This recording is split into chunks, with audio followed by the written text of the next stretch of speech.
Welcome and thank you for joining Southern California Business Report on ABC News and Talks, KMET 1490 AM, 98.1 FM, and KMET TV. I'm Yvette Walker, live blasting our signal from the center of Southern California, serving a population of over 25 million. Get us crystal clear and on demand by downloading the free live streaming app on Google Play and the Apple App Store. As always, a huge shout out to the team, Mitch, Bill, and Sean. I love you guys, and to our special advisory committee that can be found at scbrtalk.com/advisory committee. All right, everybody, today I am just over the moon to introduce Miss Erin Gruwell. She is a teacher, an author, and an activist who has been fighting for social justice for over 2 decades. She first gained national attention in 1998 when she and her 150 students appeared on an ABC special, PrimeTime Live with Connie Chung. Erin's students, affectionately called the Freedom Riders, come from backgrounds of poverty, gangs, and violence, and many were at risk of dropping out of school due to the school-to-prison pipeline. But under Erin's guidance, all 150 Freedom Riders graduated from high school and pursued higher education. In 1999, Erin and the Freedom Riders published their book, The Freedom Riders Diary, which detailed their unique journey from hardship to hope. The book became a #1 New York Times bestseller and was adapted into a major motion picture, Freedom Riders, starring two-time Academy Award winner Hilary Swank as Erin. The film brought Erin's work to an even wider audience, and she has since used her platform to continue her fight for equity and inclusion with her nonprofit, the Freedom Riders Foundation. Erin's work has been recognized with several humanitarian awards, including the prestigious Spirit of Anne Frank Award. Erin and the Freedom Riders have appeared on multiple television shows to promote educational reform, including Oprah, The View, Good Morning America, and NBC's Today. They have also been featured on National Public Radio, numerous newspapers, and national magazines such as People. In 2019, Erin and the Freedom Riders were the subjects of the Emmy Award-winning PBS documentary Freedom Riders: Stories from the Heart. Erin also hosts the Freedom Riders podcast with guests who are authors, activists, and civil rights icons. In 2022, Erin and the Freedom Riders Foundation released their latest book, Dear Freedom Rider. This critically acclaimed book combines heartfelt letters written by the next generation of student authors with deeply personal responses from the original Freedom Riders. Be it in the classroom or otherwise, Erin's powerful message of hope and possibility is sure to resonate with any audience, whom she encourages to stand up, and speak out. You are an icon. You are an inspiration. Thank you for being with us here today, Erin. Oh, thank you so much. I am so honored and I'm really humbled by this experience because I still feel like an ordinary teacher who just happened to have extraordinary students. So thank you for allowing us to have this platform. Absolutely. So, as you know, one of the first questions I ask all of my guests is to please walk us through your journey and what inspired you to become an educator in the first place. Becoming a teacher is quite a decision, right? The thought of going into these classrooms and interfacing with various students of various ages at various levels in their life is quite a daunting career pathway. But please talk about what inspired you to pursue it. Well, I went off to the university, UC Irvine, and thought I was going to be a lawyer. And as all Angelinos in the 90s lived through the Rodney King verdict and the racial unreckoning we had here, and there was something that snapped. I was actually watching, ironically, ABC TV and watching our community burn and understanding that people were so angry and justifiably by racial inequality, but doing so in the wrong way, reaching for a fist or Molotov cocktail. And I felt so powerless. And I decided I'd rather walk into a classroom and be part of the solution rather than walk into a courtroom and stand in front of a judge and jury. And so it was at that moment I thought, I think I want to be a teacher rather than a lawyer. And I chose a school right here in Southern California that had students who sadly participated in those riots and students who were already part of this school to prison pipeline and had been kicked out of every class and every school they'd attended. And that's really where our journey started, was this kind of clueless a naive teacher. I was making the trek every morning at the time from Newport Beach into this classroom at Long Beach Woodrow Wilson. And I realized my students weren't excited about reading and writing, and this clueless teacher wearing polka dots and pearls. And something happened in my classroom that was what I call this crash, boom, bam moment of unbelievable intolerance. And that note that was this racist caricature became an opportunity for us to stop and to really learn from others in pain. Initially, learning about the Holocaust, and then eventually learning about everyone's pain and how do we take that pain and learn from history so we aren't doomed to repeat it. And so we became writers and storytellers, authors, and we often say accidental activists along the way. Oh my goodness, I love it. Please describe, the scene, the reception, the feeling you got the first moment you stepped foot in that classroom. A little terror that, my students were not there early. The way I stood to be giddy and sit in the front row and raise my hand and blurt out answers. They were escorted in by the security officer. A lot of my students had ankle monitors. They had probation officers and wardens and had stood in front of a judge and jury at some point. And so when my meticulous syllabus came right back at me in the form of a paper airplane, followed by the line, "Why do we have to read books written by dead white guys in tights?" I realized that something was adrift, and I realized very early on my students didn't like reading, didn't like writing. They didn't like each other in a community that had just buried about 125 kids, Mm. babies killing babies. And so I realized the stories that we read have to feel real, and we have to create relationships that are relevant, or there's going to be more babies killing babies. And that was a really rude and crude awakening for me. Gosh, what an impactful experience, right? From being a teacher wanting to help with your polka dots and pearls to getting, your syllabus flown back at you with why do we need to learn to read from white guys in white tights?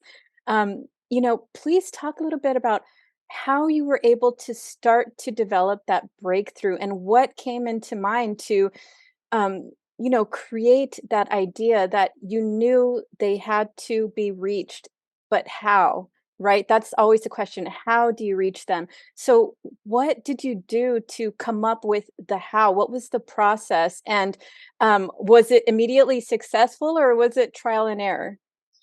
Everything has been trial and error. I think to this day, and I think that's what's kept us very grounded and not resting on our laurels.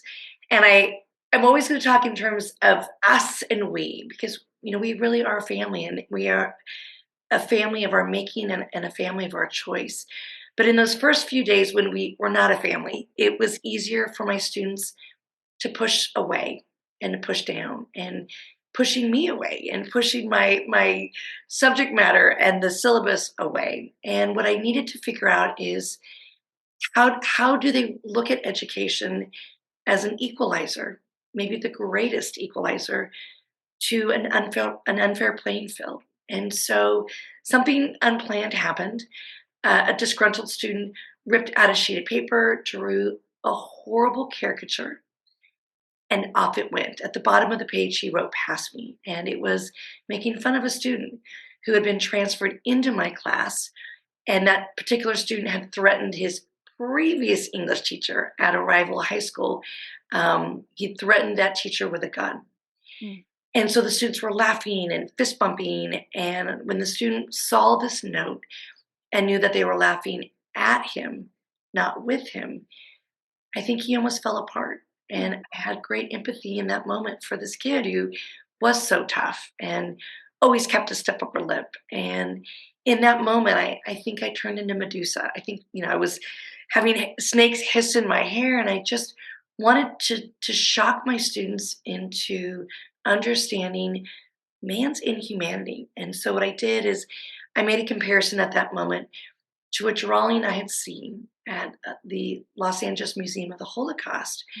before it's at its news site, that had Nazi propagandist artists depicting Jews looking like a rat. It was Mm. horrific. And these propaganda artists during the Holocaust put these caricatures in children's books and in the newspapers and dehumanized people. And I felt that this note was also so dehumanizing. And because my class was so racially divided and our community was so racially divided, what I wanted to do was to share with my students that this is what happens when racism is left unchecked. And as I'm yelling and screaming, Carlos, one of my students who at that time was a tagger, raised his hand and asked this question that was shocking to me. He said, "What is that? What is that word you just used? What is the Holocaust?" And we had to stop. We had to stop to start over. And, I'm not a history teacher, I was an English teacher, Mm. but I realized there's great stories that I could teach through history that might lead my students to read, that might lead my students to write. And that was really the beginning of this incredible journey that has continued to this day. Oh my goodness, how incredible. So it sounds like you almost accidentally stumbled across that common thread, the common theme of the Holocaust and being victims and, not having a pathway forward and sharing that with a group of students that wasn't familiar with how that happened, why that happened, where that happened. And thankfully, thanks to you and your education, not to allow it to happen in the future. That What I is love about absolutely.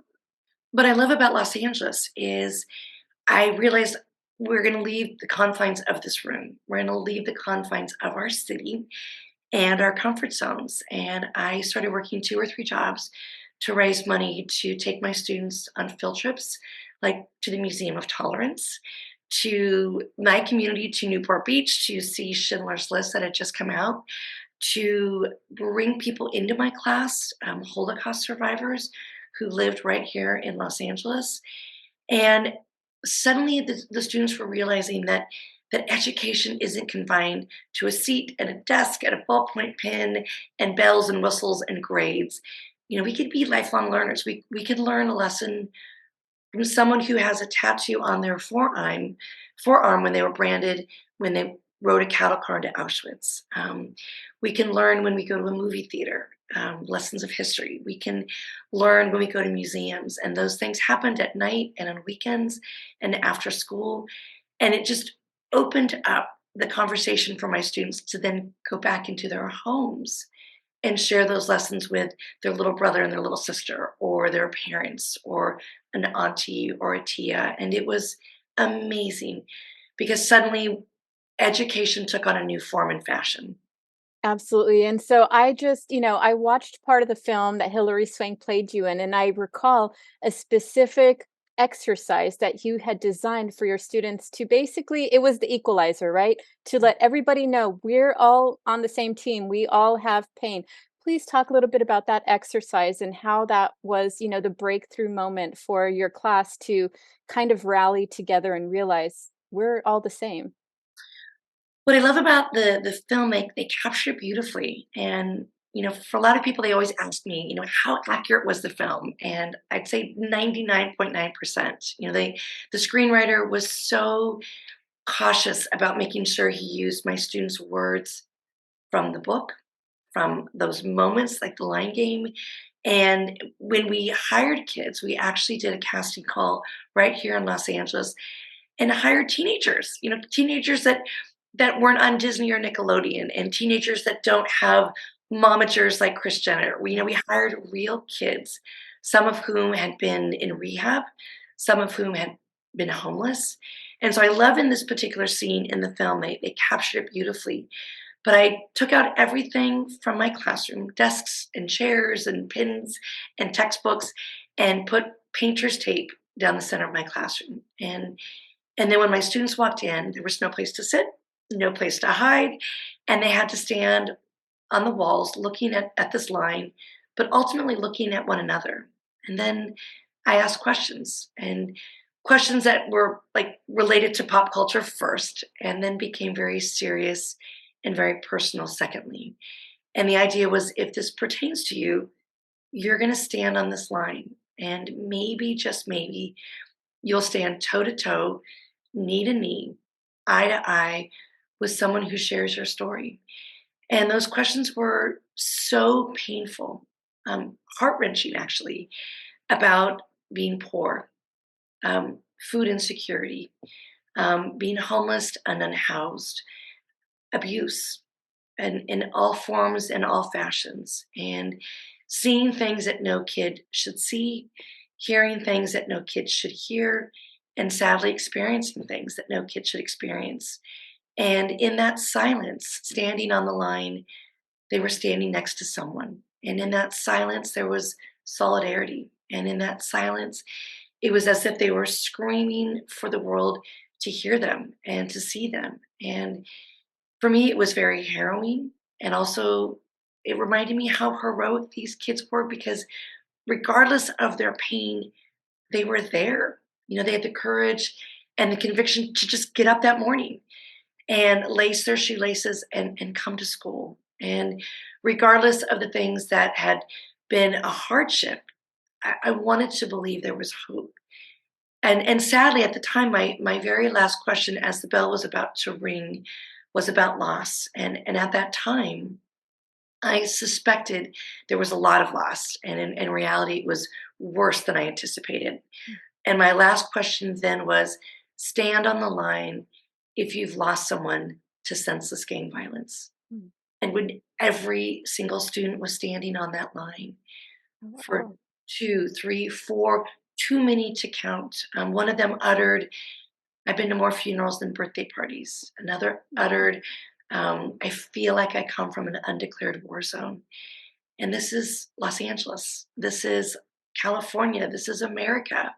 And to feel like you live in an undeclared war, and to feel like you have a bullseye on your chest, or you stand in an assembly line at a funeral, burying that friend, or are that pallbearer for your father. That's such a horrific thing that so many kids in America are exposed to. And I thought, we need to right a wrong, and we need to take these stories and learn to heal, and take these stories and possibly write a different chapter of your own story, or even envision a different ending to that story. And that game, I hesitate to call it the line game, because it didn't have prizes or winners or losers, but it changed the game for me, and was a game changer in my class, because I realized they have PhDs of the streets. These kids are so sophisticated and so savvy that my lesson plans have to change and honor that. Wow, that is amazing. And so, Erin, please talk about how everything progressed from there, because you had quite a notable person come and visit. And it's all tied into Auschwitz and the Holocaust, but please take it from here. So I went to my teacher's lounge and I asked if I could use books written by and for and about kids who came from wars, whether it was Anne Frank in her attic, Elie Wiesel, who rode into Auschwitz-Birkenau in that cattle car, a young Bosnian who was in a basement during the genocide in Sarajevo, in Bosnia Herzegovina. And my ask was simple. I just want my kids to read books written by, for, and about kids who use words, not weapons. And I was told, sadly, that my kids were too dumb and too stupid to read a book cover to cover. And it was such an affront that, without really thinking it through, I drove to the local bookstore where I was living at the time in Newport Beach, a Barnes and Noble, and I ordered copies of all of those books for all of my students, and panicked and thought, how am I going to pay them off like a student loan, or I've maxed out credit cards, and I've used up my Christmas money. And in presenting these books to my students, we also did a toast for change as a way to celebrate that we could start over. If you have a point 0.5 GPA, or you failed every class you've ever had, starting today, starting right now, let's wipe the slate clean and start over. And The very first book that we were going to read was The Diary of Anne Frank. And my students were engrossed, even though they didn't look like her, or talk like her, or even come from where she comes from. And one of my students believed that we should write letters to the woman who saved Anne Frank. And she had been a simple secretary for Otto Frank in the 1940s. And at the time that my students were reading Anne Frank, she was 87 years old. Oh my goodness. Ultimately, she lived to be 101, but at the time she was 87 years old. And they were just convinced that rather than writing a boring book report, that we should write her letters. We should send them to her like a message in a bottle. And she will hop on a plane and she will fly across the world and she will come and talk to these 150 gangsters. They thought it was that simple. I love that you're laughing because I laughed too. And I thought there's no way that we're going to convince this icon who's 87 years old, living in Amsterdam, to first of all read these stories, second of all to commit to coming, and then we would have the daunting task of raising money for plane tickets and airfare and everything that she would need for that visit. And with luck and hard work, they wrote the most exquisite letters about their own lives and what Anne Frank meant to them and how they didn't want Anne's death to be in vain. Hmm. And we sent them to her. And she said yes. Her name was Meet Geese. And she said yes. And then we were in a fury to how do we raise money and how do we celebrate her and where do we host her and what is that going to look like? And I think at that moment I realized with every project going forward, we got to have skin in the game. We've got to dream it and dream big, but then we've got to execute it. And I think because it was such a moonshot, it seemed so impossible. We ended up using a community center that was dilapidated and there was graffiti on the walls and urine in the corners. And Hmm. we rolled up our sleeves and we mopped and we scrubbed and we cleaned and we made signs and we brought flowers. And each and every one of my kids went home and stood in the kitchen with an abuela or a tia or a grandma and baked sweet potato pie or tamales. And it was Hmm. this labor of love that come and see the flavor of who we are. And while they were standing in those kitchens and making their family secrets come to life, there were conversations about a little girl in a tiny little attic and the power of this simple secretary that was anything but simple and anything but ordinary. And so when she came into our lives, it was like she was a superhero and she was 4 foot nothing and several feet shorter than my students and several shades lighter than some of my students, but she was larger than life. And I think at that moment, we realized someone's listening, someone's paying attention. And oftentimes when you feel invisible and you feel like my cries fall on deaf ears, here was this woman who did everything in her power, not just to keep Anne Frank alive for those 2 years, but eight people were in that attic, and sadly, every single one of them except Otto Frank lost their life in a concentration camp. And I think what Meet Geese was able to share with us was that ordinary people turned those 8 individuals in for $2. A human life at that point in Amsterdam in hiding was worth only $2. So imagine that somebody made $16 Hmm. to send 8 people to a concentration camp, and 7 of those lost their lives.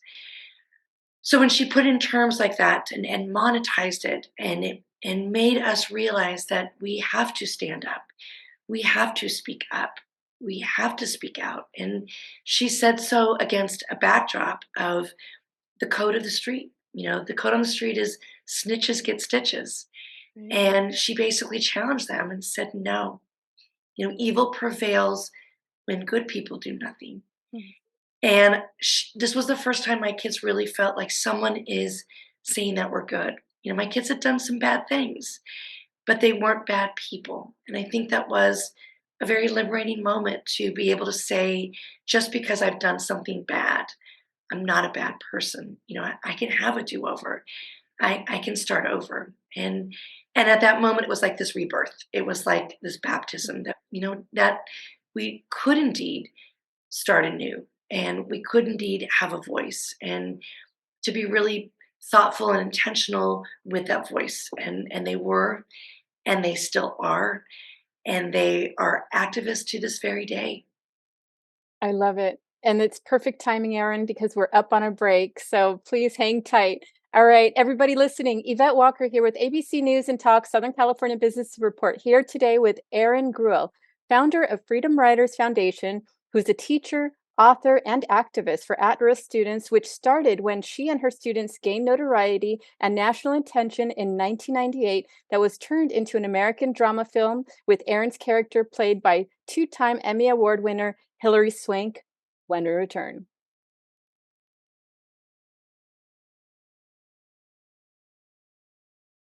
Welcome back, everyone. I'm Yvette Walker with ABC News and Talk Southern California Business Report, here today with Erin Gruwell, founder of Freedom Writers Foundation, a teacher, author, and activist for at-risk students, which started when she and her students gained notoriety and national attention in 1998, that was turned into an American drama film with Erin's character played by two-time Emmy Award winner Hilary Swank. Thank you again for being with us here today, Erin. Thank you. So prior to the break, we spoke about the birth of the Freedom Writers Foundation and ultimately the movement, because as the evolution has continued and the efforts have continued, you're here today building on everything that started on that line in that classroom almost 20, 30 years. I mean, how Oh many my years? God, I'm getting old. Yes. Right? And Almost 30 years ago. it's so ironic because, at the time there was bets and wagers taking place on that very first day. She's not going to last a week or a month. Nobody thought I'd be around for a quarter or even a semester. And all these years and decades later, we are still very much a family. And that collective we goes back to those first few students who drew that note, passed it, and laughed. We're actually just this summer, we're giving scholarships to some of those amazing kids who are the second generation of my original Freedom Riders, who are graduating from high school and graduating from the universities right here in Southern California. So we are very much a family. We have not learned nor want to cut the umbilical cord. And so when we had this opportunity to acknowledge it's bigger. It's bigger than all of us. We started a foundation with the idea that let's first and foremost take care of one another. Let's graduate as a finish line. Let's be the first in our families to go to college and pursue higher education. And originally it was very small, just the Freedom Riders, and they were the first to graduate. They were the first to go to college, and then they wanted to open it up to the world. And I don't think we realized when we opened it up to the world that there would be a movie, or it would become a movement, that there would be more books that would be written. But I think we just realized that there are so many people who look and talk and come from where we come from, who are so similar. So every time that we were telling a story, it was someone else's story, and encouraged them to pick up a pen and write. So that's where the Freedom Arts are now, is teaching teachers and still writing books, and almost daily standing in classrooms or auditoriums or on theater stages at schools, telling their story to kids, and hoping that, unlike Anne, who did not survive, they did. And so there's this underlying ability to take our hardship and make it into hope, and say, you can make it too. We don't want to minimize your struggle, because for so many kids, the struggle is real. But there's folks who've been there and done it, and they came out the other side, and they're bigger and braver. And so I love that the Freedom Riders have continued to give back. I absolutely adore it. You know, more than anything, I love that you named your book as a homage to Anne Frank's diary. Your book, your first book was The Freedom Writer's Diary. Please tell us a little bit about that, what that entails, and what that captures for from that first group of 150 students. So, just like Anne Frank wrote in her diary, we treated journals in my classroom initially as diaries. These marble journals that I picked up at Target, and then I wanted my students to write, and oftentimes they did so anonymously because of what they were writing about was so painful and so scary. If there was still a perpetrator in their life or someone who was in the now still causing them pain. And then we had computers donated to this project, so my students could take those anonymous stories and type them. And we made an agreement it would be Times New Roman 12-point font, double space. So nobody actually knew whose story was what, and everyone got a number. And those stories, when shared, and those stories, when edited, became commonplace. You know, someone would say, "That's my story," or "Oh my God, that I lived through that too."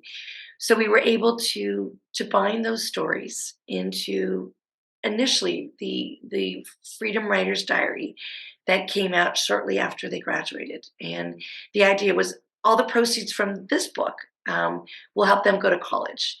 And all these years later, we republished the book with 10 new stories on the 10th anniversary.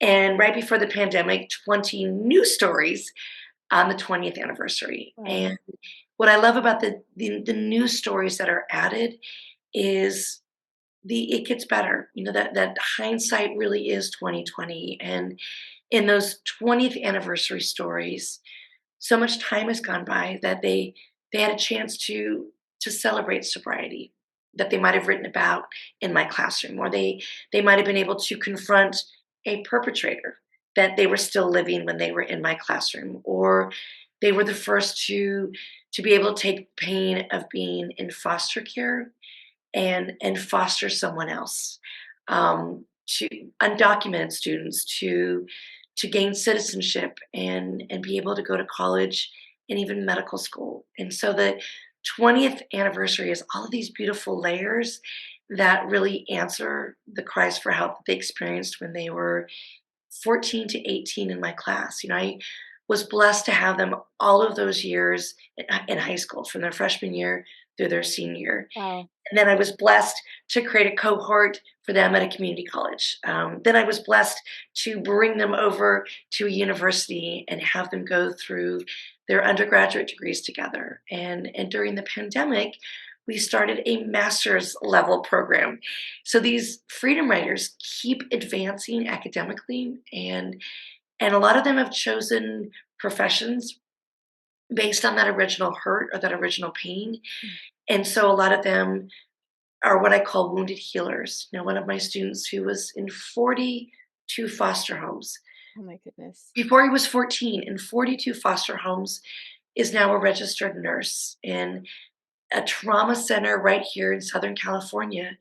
And you know, he's there to fix and patch and make kids better. And I love that they're choosing these professions where they can help heal and help others become stronger and better. I absolutely love it. So, of those anniversary edition stories, are those stories from your original 150 students, or are they are? So that's the celebration of the Freedom Writer's Diary. And it went on when it first was published to become this like crazy international sensation. It's been translated in multiple languages and taught in schools and universities. And at one point, it peaked at number one on the New York Times bestselling list, which is, you know, pinch me moment because we got rejected from every publishing house you can think of. Oh my And goodness. then the controversy started. You know, as the world has shifted, and there's politicians and there's pundits, um, people who never read the book started burning the book and banning the book and trying to censor the book. And that's been a real struggle. As you know, right now within our country, in certain states and in certain school districts, parents or politicians who literally have not read it will add our book to a banned book list, and we fight every time it happens. And we've got on planes and we've flown to a community that hosted the KKK who tried to ban our book and had a town hall. And ultimately, it wasn't banned. And we flew to another state where they had a radio shock jock try to ban the book. And once again, we had a town hall. And ultimately, it wasn't banned. And then we flew again to another state where a school board wanted to fire a teacher for teaching our book and ultimately got her reinstated. It's exhausting to get on planes and trains and fight, but, we learn from Holocaust survivors what happened at Kristallnacht when they were Right. taking books off the shelves of libraries and universities and burning them in the streets, and so we feel very, very strongly about, in a democratic society, free people should be able to read freely, and that's something that we're gonna fight to our last dying breath to allow kids to read this book. And the irony is when people try to ban a book, it just Right. makes kids want to read it that much more. So Um, it's probably working for you, not only that, but the irony of wanting to censor these books when these books are centered on a topic like the Holocaust, right? And Absolutely. so I'm just so thrilled that you have continued the work and been present for those opportunities to say, hey, really, this is try reading the book first before you ban it. Try understanding it. Try, comprehending where it's coming from, why it's coming from there, and why it's important to teach our young students about, a broader view of life outside of their everyday life. So hats off to you for all of your diligent work and I'm sure hopefully increased book sales as a result, right? If you have a shock jock coming at you and trying to have your book banned, I mean, it sounds like a lot of free media, right? Free press. And sometimes, I was trying to explain that to the freedom writers, and for them, it was like this righteous indignation. How could this person say this about a book that they haven't read, or it's taken out of context, or we know the freedom writer who wrote stories that are considered problematic or even being accused of being pornographic, and they're not titillating. They're stories of innocence lost and horrific things happening to a child that should happen to no soul, Mm. especially in your home, in a place that should be safe, but by someone who should protect and love. And so the freedom riders take it really seriously that, if it's like throwing down the gauntlet, it's like, poking a bear that we don't want anyone to lose their innocence. But we definitely know that we're going to protect those kids. And sadly, that is a reality that happens to young men and young women. And we're going to fiercely fight to have our book in their class and in their library and hopefully in their very school. Absolutely, because through this, I believe other students will learn that they're not alone. If they're suffering the same traumas, similar experiences, they'll have that connection and understand, wow, I'm not alone. And that's actually one of the first steps, as you mentioned, when you talked about the line game. They're not alone in their experiences. These experiences are universal. And once, you're able to find that common ground, I think that's when the healing process can begin, right? And Absolutely. so I absolutely love that it's there and available for that end. And today, what you're doing is now training other educators to do exactly what you've done in your classroom. Erin, please talk about those efforts. Absolutely. And hopefully better.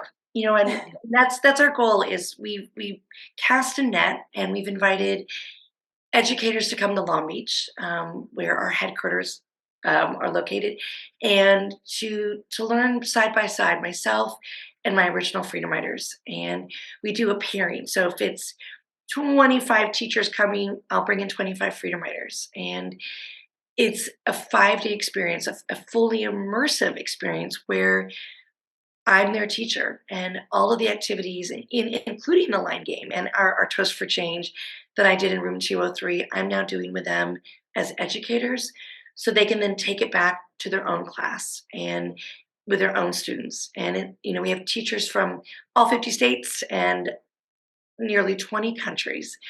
But the amazing thing is that when we start getting critical mass in certain communities, you start seeing communities change, one kid or one class at a time. And I want to do a special shout out to a visionary. We have a superintendent I met 2 decades ago, 20 years ago. Our book had just come out, and he had worked for a different school district here in Southern California. And we became instant best friends. And he's now the superintendent of Moreno Valley Unified School District. And I originally asked him, like, hey, why don't you come through my little teacher training? We've labeled it teacher training, but I think if people have power or authority, they're in a position to help those maverick teachers go back and really move the dial, because you have a budget. You can say yes to projects and policies. And over 200 teachers later, Dr. Ketziora, who serves over 33,000 kids, has made Moreno Valley Unified School District a Freedom Rider haven. Hmm. And I love that we're able to be in classrooms almost every day. I love that our book is being read and devoured every day. And I love that when we worked on a new book project, that so many of the authors in this new book are right here from Southern California. It is amazing to me that the story continues. And that new book project was really a cry for help during the pandemic. We Right. just realized kids are hurting. They're home in their PJs, on a box, on a screen, in their pajamas, and they're probably playing Fortnite and they're not doing their English assignment. Yeah. So how do we reach them? And with the help of this amazing superintendent and these amazing teachers, we thought, let's figure out if we can do a project online. Can we communicate with people on a screen? Can we have those aha moments that are still deep and personal and still have great change? And that led to our newest project, Dear Freedom Writer. And it was amazing to see that come to fruition, and also very sad Hmm. that the things that freedom writers fought so hard to get over. The kids are still scared when an African American father leaves in the morning. Will he come back? Um, Still scared about being bullied. Still scared about being lonely, or learning to love themselves and understand their identity. Understanding mental health and the struggles. So all of these kids now were writing about stories that affect them now. And it was very eye-opening for us that as much as we've tried to create safe spaces, there's still kids who are struggling and still very afraid to go to school, to walk the streets. And that was the urgency of now is how I look at it. How do we respond? And the urgency of now was freedom writers saying, I want to write back to that kid. Hmm. I went through that. I went through that, and all these years later, I'm in a better place. So let me answer that cry for help and let this kid know that it didn't fall on deaf ears. Absolutely. And I know that now more than ever, when you talk about what we went through, right? We are seeing a lost generation of students, unfortunately, that have fallen through the cracks of the educational system as a result of, the pandemic and uh, just the separation that caused the anxiety and, quite frankly, people just giving up. And so now more than ever, this message is so critical. It's so important. It's so relevant just on an everyday basis. Forget about, the tragedy and the trauma that students and children have sustained these past 2 years. Please talk a little bit briefly, because I can't believe we're almost done, but how students have responded. Ah, well, we had 50 students initially who volunteered. We're going to bare our soul. The readers will bear witness. And these 50 kids were from around the world, multiple states, multiple countries, and writing about their story. A young girl in Rwanda whose entire family died in the genocide in Rwanda, who were designated as Hutu. A beautiful Maori in New Zealand who wrote about tokenism and what that was like to be colonized and have that intergenerational trauma. a beautiful Cree in Canada who talked about residential schools and the Native Canadians being ripped from their families and ripped from their reserves and ripped from their culture. And I think one of the most amazing moments, we brought them all to Long Beach with the book launch a year ago, and to see each other face to face, to hug and to cry and to read those stories aloud. And one of our star writers, she actually her original story was so profound that our editor at Penguin Random House said, like, this is the gold standard. Like, if every kid could write a letter like this is the right length, this is the right tone and tenor. It was like perfection. Because this little girl in New York had written and rewritten and written again before she submitted it.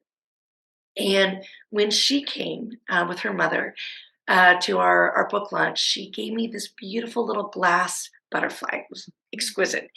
And we were going to put her on a panel. And sitting on this panel was going to be the freedom writer who wrote back to her, who also had mental health struggles herself, her teacher that had loved her back to life after she returned from a hospital after self harming and trying to take her life, and this strong mom who said to her daughter, "Not on my watch. It's not your time to go." And so on this panel, I used the little butterfly with Lexi as a way for any time that we're going to talk about this struggle of mental health, we're all going to hold the butterfly. So we have the floor, and it is this metaphor of something that is free, coming out of a cocoon.